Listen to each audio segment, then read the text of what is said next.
கர்த்தருக்குள் பிரியமானவர்களே, எப்படி இருக்கீங்க? ஆண்டவர் உங்கள் வாழ்க்கையில் இருக்கிற எல்லா உபத்திரவங்களையும் இப்போது இந்த பூமியில் உங்கள் மேலே இல்லாதது பொல்லாததை சொல்லி, செய்யாத தப்பை செஞ்சேன்னு சொல்லி உங்களை வேதனைப்படுத்துவாங்களா?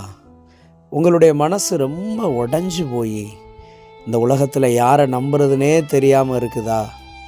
இந்த உலகத்தில் இருக்கிறவங்க எல்லாரும் சுயநலமாகவே இருக்கிறாங்கன்னு தோணுதா? உங்கள் வாழ்க்கையில் நன்மை செஞ்சு தீங்கு அனுபவிக்கிறீங்களா? நீங்கள் எவ்வளோதான் பிறருக்கு உதவி செஞ்சாலும் கடைசியில் அது உங்கள் மேலே பழி சொல்லி உங்களை தப்பாக பேசுகிறாங்களா?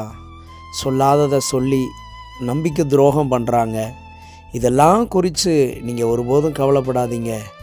நீங்கள் தான் கர்த்தருடைய பிள்ளை. உங்களுக்கு தான் ஆண்டவர் பரலோக ராஜ்யத்தை வச்சிருக்கிறார். ஆண்டவராகிய இயேசு கிறிஸ்து அவர் இருக்கிற இடத்துல உங்களை அழைத்து போய் அவரோடு கூட இருக்க செய்வார். இந்த உலகத்தில் நடக்கிறத கண்டு ஒரு நாளும் கலங்காதீங்க. நீங்கள் செய்கிறத மாத்திரம் செய்யுங்க. நன்மையை, ஆசீர்வாதமான காரியத்தை, பிறருக்கு உதவியை, பிறருக்கு நீங்கள் என்ன நினைக்கிறீங்களோ அதை செய்யுங்க. தேவன் உங்கள் பட்சத்தில் இருக்கிறார். God bless you.